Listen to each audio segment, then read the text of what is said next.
Hier, en fin d'après-midi, un incendie a eu lieu dans la commune de Kourou, à la cité du Stade.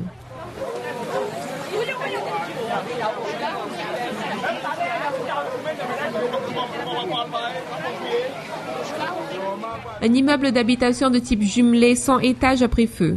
L'action, qui a duré près de 2 heures, a mobilisé 4 véhicules de secours et 14 pompiers. 2 personnes âgées ont été conduites au centre hospitalier de Kourou, probablement intoxiquées par la fumée. Par téléphone, Gilles Gaillot, lieutenant de la caserne de pompiers de Kourou, nous a fourni plus de détails sur l'épisode. L'incendie a débuté aux environs de 18 heures. Arrivés sur place, les pompiers ont rencontré quelques difficultés d'accès causées par le grand nombre d'encombrants à l'entrée de l'habitation. Les maisons d'à côté ont été sécurisées et les flammes maîtrisées en une trentaine de minutes. Pour le moment, les causes de l'incendie ne sont pas connues.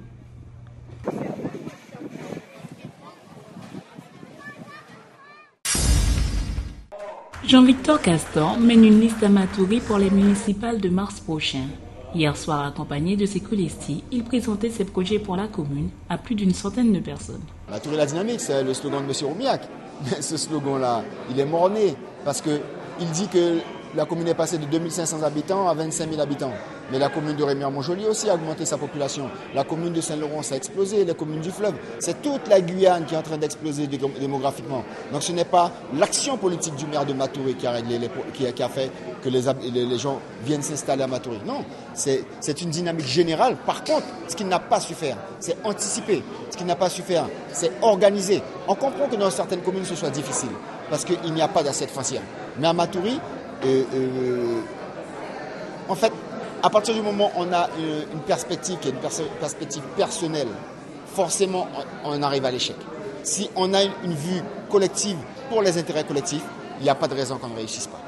Lundi dernier, le mouvement de décolonisation et d'émancipation sociale, le MDES, et Guyane Écologie annonçaient leur alliance pour récupérer la mairie de Matoury. La différence entre le MDES et nous, elle est au niveau de l'idéologie politique. Nous qui sommes pour un fédéralisme des régions et le MDES qui est pour une autonomie forte de la région Guyane. En aucun cas, ces idéologies, nous les balayons, mais au contraire, nous les oublions le temps d'une mandature pour les municipales. Et au niveau de nos objectifs et notre vue sur les programmes, nous avons quand même énormément de points en commun. Les deux partis sont déterminés à montrer que l'on peut être différent sans être divergent et s'entendre sur des intérêts communs. Cette semaine, l'INSEE a présenté les résultats de son étude sur les conditions de logement d'aujourd'hui et de demain sur le littoral guyanais. Les types de logements et les enjeux de l'avenir. Selon l'enquête, 30% de la population du littoral vit en surpeuplement, des maisons trop petites pour le nombre d'occupants.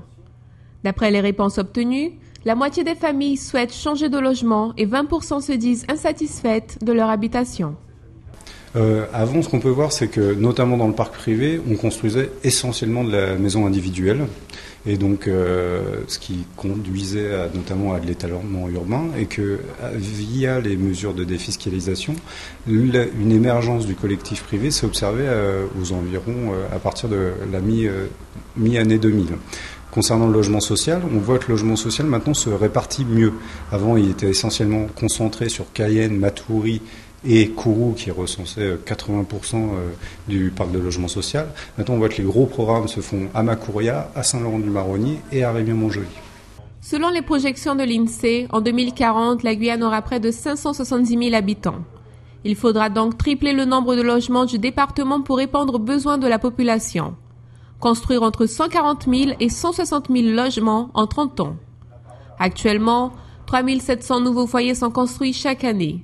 Dans les prochaines années, il sera nécessaire de construire 5 600 par an pour réussir à loger tous les habitants. Selon le préfet de la région Guyane, depuis 1970, la construction de logements accompagne le taux d'augmentation de la population. Il n'y aurait pas de raison pour que cela change. Le secteur privé est extrêmement dynamique, surtout depuis 2010. 7 000 logements ont été construits par le secteur privé et la puissance publique dispose de moyens également pour accompagner cette croissance, la ligne budgétaire unique pour financer le logement social, la défiscalisation pour les logements de droit privé et récemment pour les logements sociaux, l'aménagement de zones concertées, zones d'aménagement concertées pour livrer du foncier en bon état. Vous le voyez, ce ne sont pas les moyens qui manquent pour la puissance publique pour accompagner cet effort. Actuellement, plusieurs projets sont en étude pour mieux répondre aux besoins de la population en termes de logement. Une chose est sûre, le secteur du BTP est prometteur dans les prochaines années. Il y a plusieurs façons de le suivre. Il y aura une partie de logements aidés, subventionnés, des logements sociaux en particulier. Il y a aussi une offre privée qui doit pouvoir se développer, donc de logements purement privés, et puis sans doute également un aspect de résorption d'habitat insalubre qui est important autour de Cayenne, autour de Saint-Laurent, qu'il faudra résorber pour arriver à des logements adaptés aux différents publics, adaptés aux différents budgets, donc au niveau entretien notamment, au niveau construction aussi, de manière à pouvoir avoir un logement digne pour tout le monde. Le principal enjeu ne sera peut-être pas de construire des logements en grande quantité. Il sera surtout nécessaire de construire des logements de qualité et conçus de manière à ce que les habitants aient accès aux services minimums. Transport, école, activités économiques, emploi. Pour ne pas tomber dans l'erreur de construire des villes dortoirs à des kilomètres des centres.